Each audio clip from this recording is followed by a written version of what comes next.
Hi everyone, Chef Sherry here, and today we are going to go over a new recipe for you, peanut chicken satay. You can do it on the grill, you can do it on the stovetop, you can throw it in the oven. There are lots of different ways you can do it. We're going to cook it on a grill pan today in the oven, which I've got heating up at the moment, but I'm going to walk you through the steps of how to do it.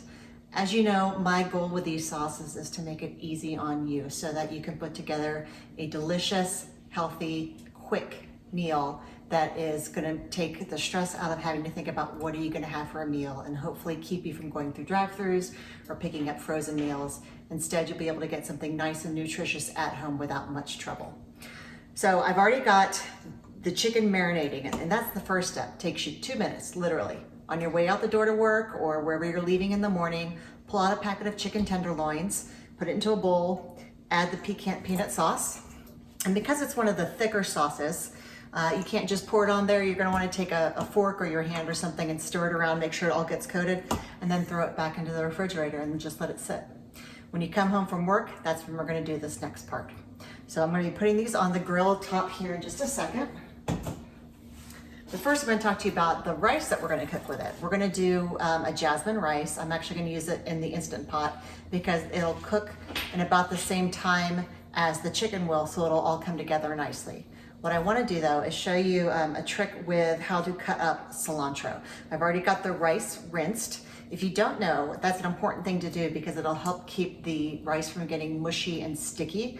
You want to put it in a bowl, cover it with clear cold water, rinse it around. If it looks milky, dump out the water, add more water, same thing. Rinse it around for about 10-15 seconds, get it nice and agitated. If it's still milky, pour it out. Add more cold water. Keep repeating until your water is clear, and that's when you know that you've got the rice in the condition it's supposed to be. So I've got 1 cup of jasmine rice here, a cup of my water here. I'm also going to put some lime at the end, but first let's do the cilantro, right?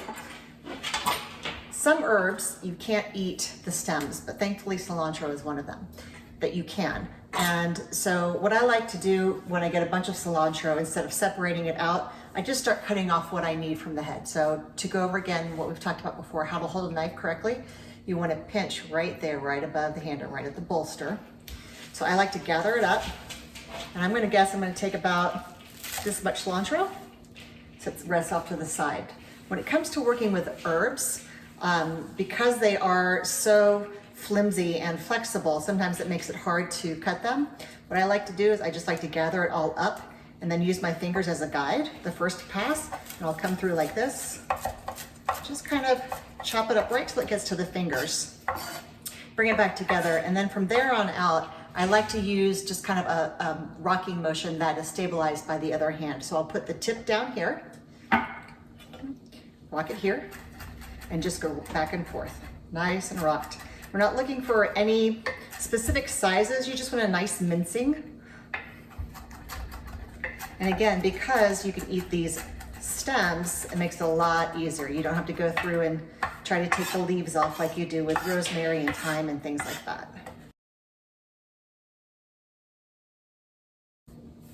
And there we go. We have nicely minced cilantro. So when I put this into the Instant Pot, when I put the rice in the Instant Pot, I'm actually gonna put the cilantro in with it to help infuse the flavor. And then when it comes out, that's when I'll be adding the lime. But let's go over to the stove now, and we're gonna take a look at how to actually cook this chicken. And we're back with the exciting part of the meal. We are about to grill. So I've had this preheating for about 15 minutes. It's at, you can see right about 4:30 or so, which is good for me.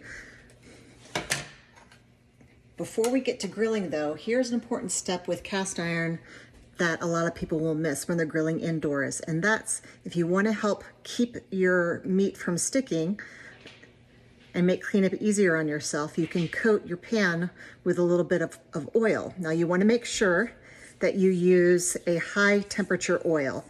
You don't wanna use like EVOO or similar.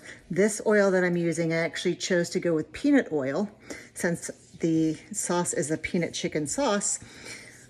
And this has a smoke temperature of 450, which means that it's not going to break down, but it will do the job. It's also helping to condition the cast iron as well.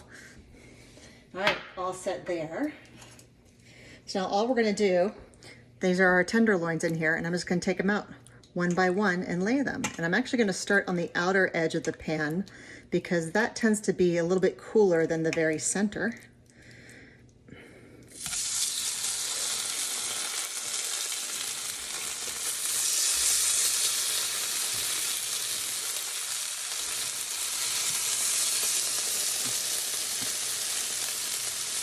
I know, you wish you were here, right?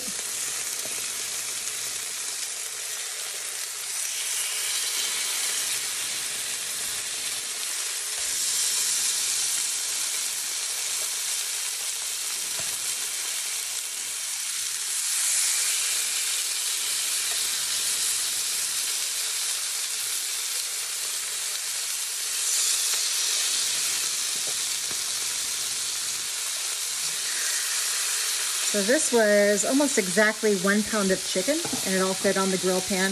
This is a Le Creuset pan that I've had for a couple of years. My son actually has my other one. I gave it to him when he went to college, and I couldn't do it out, so I had to get myself a new one.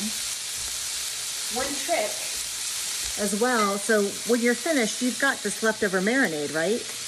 But it has raw meat in it, so you can't eat it like this.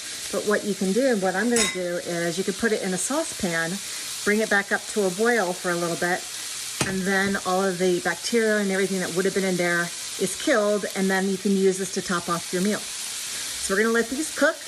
I'll give them a couple of minutes and then I'll flip them. And then when it's all done, we'll take them off and serve them with the rice, which is already cooking. It's been about 4 minutes, and I just checked the temperature on one of them. It's about 125 right now, so I'm gonna go ahead and start flipping them and see how nicely they're pulling off of the grill. Well, that one did.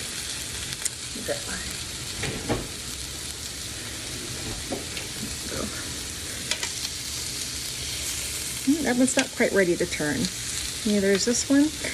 All right, well, I guess I'll leave the others for now. That's actually a good tip for you too. If the meat is sticking, that means it hasn't fully cooked through on that side and it's not ready to release. So you don't want to force it. Oh, that one came up. Just a little bit right there. This guy's good. But these others, yep, they're still sticking down. So give them a few minutes and try again. Okay, all flipped, ready to go. They actually did keep sticking a little bit, so I just used a simple little silicone spatula to give it a nudge, and then they moved just fine after that. Let's check our temperature here. That's low 160s. Let's check this guy. He's got a little more to go. He's got a little more as well. So I'm not gonna take off the center ones since they will always cook fastest.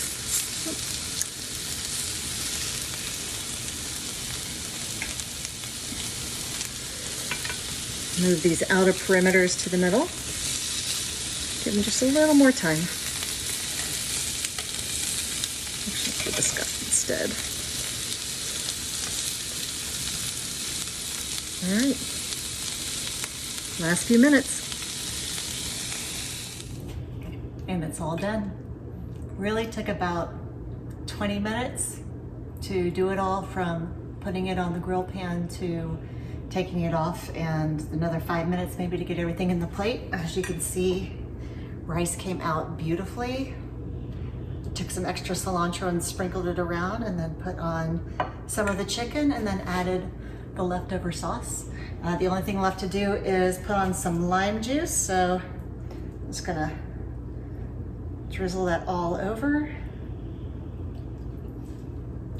There it is. And then just for decoration, we will put in some lime wedges so that when people are eating, they can add a little bit more if they want to. But that's it. I mean, how simple is that for just an easy, delicious main course? Instead of you're having to put together peanut butter and all of the, I think there's about 11 spices and other ingredients within this sauce. Instead of you having to do all of that, all you have to do is open my bottle and the work is done for you. I hope you enjoy it. If you try it, let me know. And if you haven't subscribed to the channel already, please click the subscribe button down below. Thanks so much. Have a great day.